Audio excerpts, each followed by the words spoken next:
সবাইকে আসসালামু আলাইকুম।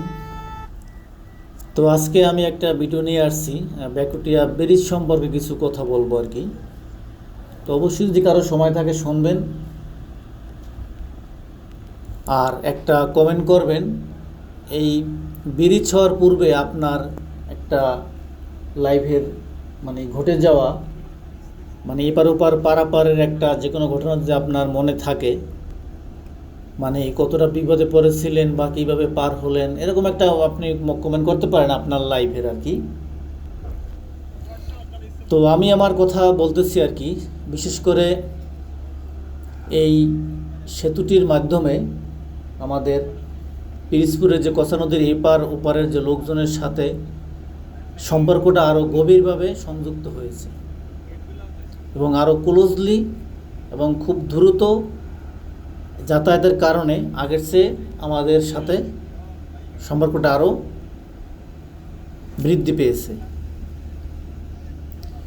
তো বিশেষ করে আমাদের যে আত্মীয় স্বজন, আমাদের কথাই বলি, তখন আমরা খেয়া পার হয়ে যেতাম আমার বোনবাড়ি নদীর পারে।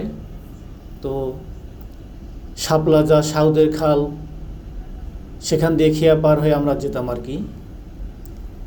তো অনেক স্মৃতি মনে পড়ে। সকালবেলা এসেছি, বৃষ্টি পড়তেছে, সারাদিন নদীর পাড়ে ভিজেছি, একটা খেয়া পাইনি, এবার পার হতে পারিনি, এবং কি বোনবাড়ি যাওয়া হয় নাই, আবার ব্যাগ চলে এসেছি, এরকমও স্মৃতি মনে পড়ে আমার। তারপরে তুফানের কথা তো নাই বললাম। বৈশাখ মাসের থেকে শুরু হইতো তুফান, কী যে ঢেউ, কত তুফানে পড়েছি, কত কান্নাকাটি করে সেই বোনবাড়ি বেড়াতে গিয়েছি, সেই স্মৃতিগুলো এখনও মনে পড়ে আমার। সেটা গেল খেয়া পারাবারের কথা, যখন ব্রিজ ছিল না। আর যখন ব্যাকুটিয়া ব্রিজের কথা তো আপনার জানেনই, কত রকম অত্যাচার ছিল, যারা ট্রলার চালাতো তাদের কত গ্রাফিটি ছিল, কতভাবে আপনারা হয়রানি হয়েছেন, সেটা তো আপনারা অবশ্যই জানেন। যদি একটু 8টার পর হতো রাত্র, তখন আপনার 300-400 টাকা দিয়ে পার হয়ে যাওয়া লাগতো, 20 টাকার ভাড়া। তো আসলে ভিডিওটা আমার করার উদ্দেশ্য হলো যে আমরা আগে কি ছিলাম, এখন কি হয়েছি। সেজন্য মাঝে মাঝে আপনার অতীতকে স্মরণ করতে হবে। আপনি যদি আপনার অতীতকে স্মরণ করেন, আপনি মনের দিক থেকে হলে একটু শান্তি পাবেন।